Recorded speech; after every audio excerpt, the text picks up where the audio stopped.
Hey, back again with another video. Today, makes me nervous. Scott Jennings on Trump's record tax. Oh, so it's making him nervous. His record tax plan. Okay, oh my gosh, she is so beautiful. She is so beautiful. Let's hop in right into it. No time to waste. Are you cool with it? Makes me nervous because this is the core DNA of the Republican Party, not to raise income taxes of any kind. That's number one. Number two, I can understand the political impact. Trump seeks tax hike on wealthy earnings.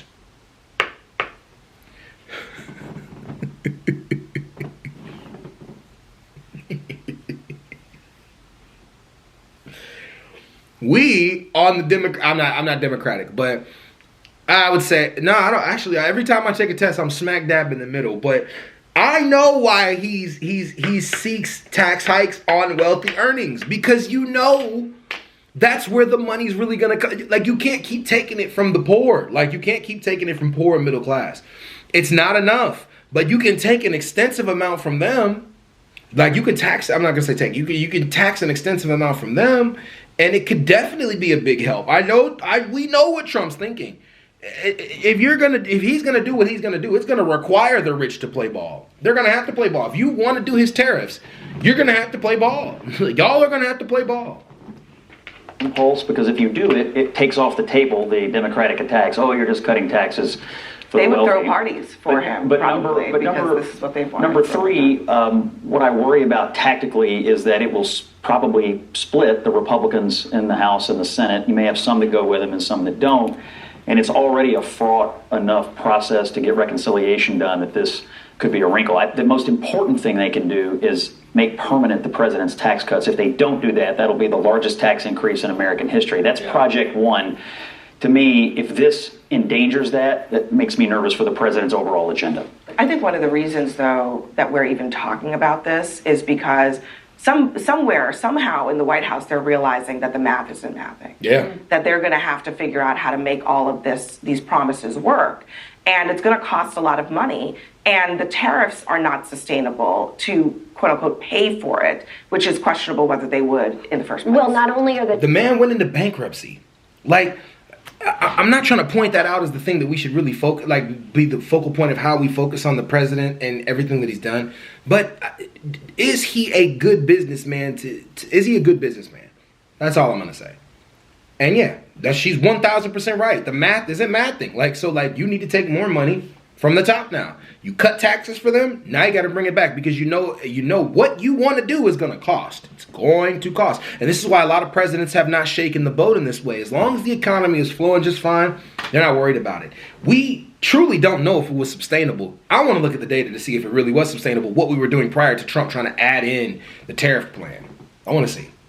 the tariffs not sustainable, but the deals will not be done fast enough. So if you look at the three different ways that the Treasury Secretary has talked about raising money, right, he has said it would be a combination of DOGE, things around efficiency, IRS, et cetera, tech, right? We've talked a lot about that. The trade deals, but the trade deals are going to take time, right? Most of those trade deals will not be done until the end of the year.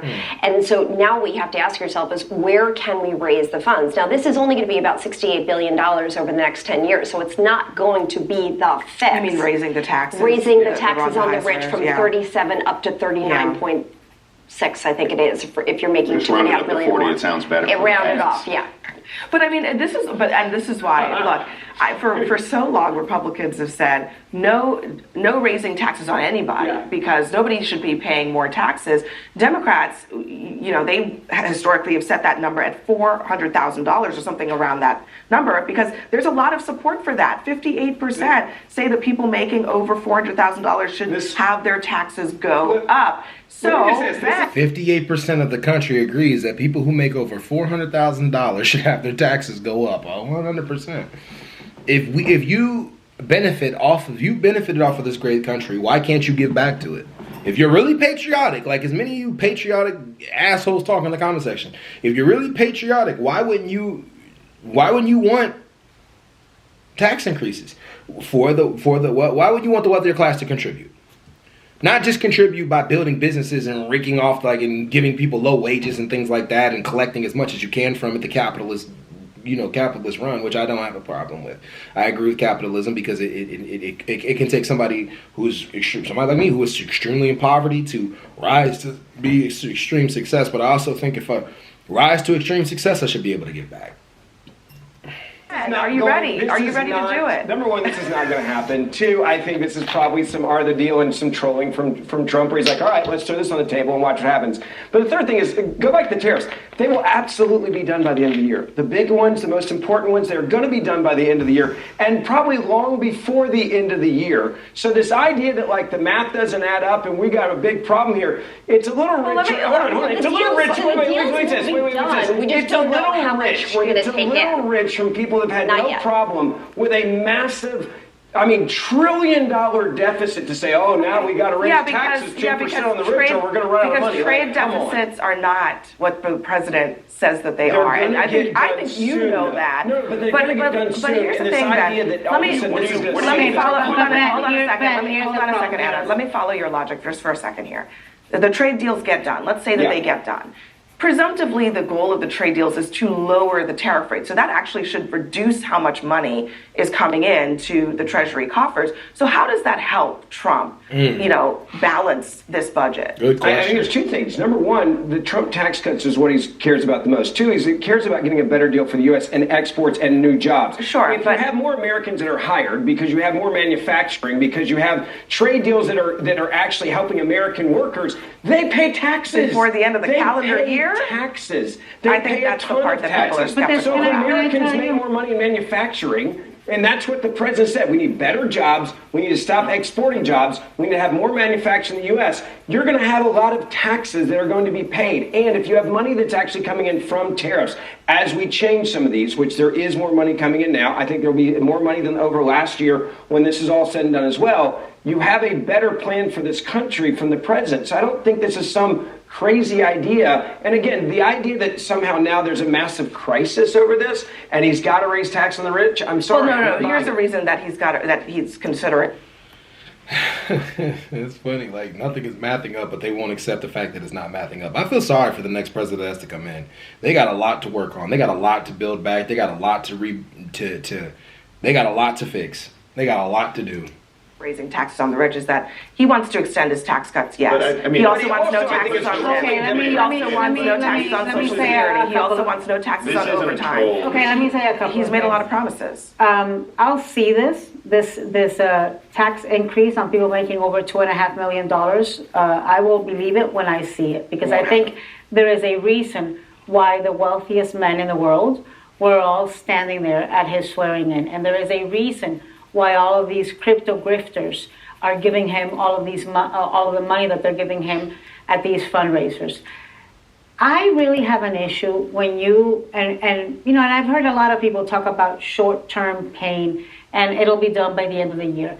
The thing is, there are a lot of people in America who make a lot less money than us sitting around this table who don't have until the end of the year to endure short-term pain. Facts. Who can't pay for their groceries today. And I understand so that point, but I would say tariffs you go back to Americans that lost their jobs. You go back to Americans that lost their jobs in manufacturing in towns that disappeared and tell them that their long-term pain of losing an entire industry and their family and something they built. How do you